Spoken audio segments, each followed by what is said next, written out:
kemarin telah menghadirkan Pak Yosef, di mana Pak Yosef itu posisinya sebagai terdakwa, dihadirkan untuk saksi dari terdakwa Ramdhanu. Bagaimana pernyataan atau keterangan yang disampaikan oleh Yosef sebagai saksi untuk Danu yang terdakwa? Apakah keterangan Pak Yosef itu benar atau bohong?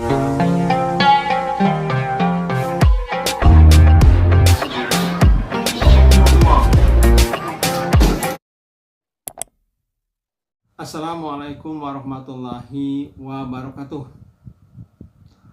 Sahabat-sahabatku, selamat berjumpa lagi dengan saya Effendi di Effendi Advocaten Channel, sebuah channel yang akan membahas masalah-masalah kemasyarakatan yang diulas secara populer. Apa kabar sahabat-sahabatku? Semoga sahabatku sekalian selalu dalam keadaan sehat walafiat.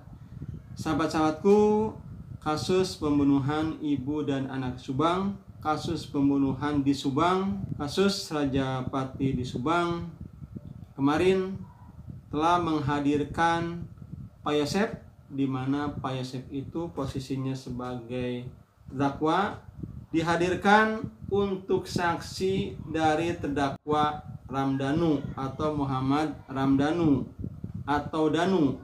Nah, sahabat-sahabatku, tentu itu menarik dan dinanti-nanti oleh banyak orang ingin mengetahui apa yang akan disampaikan Pak Yosef di sidang tersebut. Nah, sahabat-sahabatku, saya melihat di channel Muhammad Yahya dalam wawancara dengan para pengacara dari ATS Law Firm.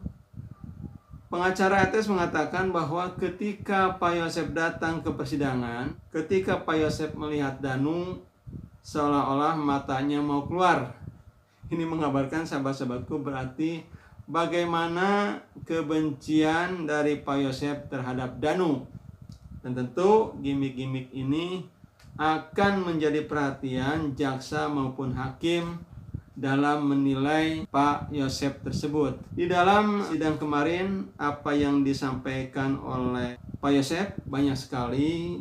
Di antaranya ada tentang dana BOS, ada tentang Yayasan Bina Prestasi, bahwa dikatakan Bina Prestasi saat itu normal belajar dan siswanya ada, walaupun ini bertentangan dengan apa yang disampaikan oleh yang bekerja di Yayasan Bina Prestasi seperti Wahyu, Kosasi, dan lain sebagainya. Kemudian sahabat-sahabatku, ada juga tentang penyampaian tentang jaket Abi bercerita tentang jaket Arigi. Kemudian tentang bagaimana ketika pada tanggal 19 tentang masuk TKP. Kemudian juga sahabat-sahabatku, ada yang ceritanya berbeda dengan BAP. Misalnya tentang membuat nasi goreng.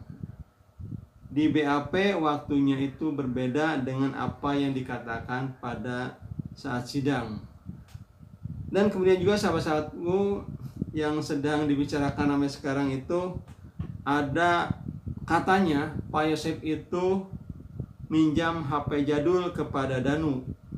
Jadi HP jadul, HP yang lama dipinjam kepada Danu. Dan ini dilakukan 6 bulan sebelum kejadian. Dikatakan bahwa Pak Yosef minjam HP kepada Danu adalah untuk mencari siswa dan juga katanya untuk menghubungi janda. Apakah pernyataan ini yang seolah-olah agak ringkih menyatakan bahwa pinjam HP untuk menghubungi janda? Apakah pernyataan ini betul? Tentu hakim akan mengkaji lagi. Apakah hanya untuk menghubungi seorang janda yang lain harus meminjam HP kepada Danu? Apakah Pak Yosef misalnya tidak beli lagi HP yang lain, misalnya punya HP atau 2? Ada apa? 6 bulan sebelum kejadian Pak Yosef pinjam HP kepada Danu. Apakah hal ini ada keterkaitan dengan peristiwa di Subang ini? Mungkin sekali lagi hakim yang akan menilai. Nah, kemudian sahabat-sahabatku, ada dulu berkoar-koar Pak Yosef ini akan membongkar perkara ini ketika seandainya kasus ini masuk ke pengadilan. Sebenarnya Pak Yosef ini saat ini sebenarnya saat yang tepat untuk menyampaikan apa yang dia janjikan waktu itu, yaitu membongkar kasus Subang seterang-terangnya biar semua jelas. Tapi ternyata kemarin yang disampaikan Pak Yosep sebenarnya tidak lebih apa yang dikatakan sebelum-sebelumnya. Jadi sahabat-sahabatku, bagaimana pernyataan atau keterangan yang disampaikan oleh Yosep sebagai saksi untuk Danu yang terdakwa? Apakah keterangannya, sekali lagi, apakah keterangan Pak Yosep itu benar atau bohong? Semuanya kembali lagi kepada keyakinan hakim. Hakim akan mendapatkan keyakinan yang sepenuhnya ketika keterangan-keterangan nanti ini dihubungkan dengan keterangan-keterangan saksi yang lain, dihubungkan dengan bukti-bukti yang lain, kemudian mendapat petunjuk-petunjuk dari apa yang telah disampaikan oleh Pak Yosep ini, kemudian hakim akan semakin yakin tentang vonis nanti yang akan diberikan kepada terdakwa. Kemudian juga jaksa dalam menentukan tuntutan hukumnya. Itu saja sahabat-sahabatku yang saya dapat sampaikan. Saya tutup billahi taufiq wal hidayah. Wassalamualaikum warahmatullahi wabarakatuh.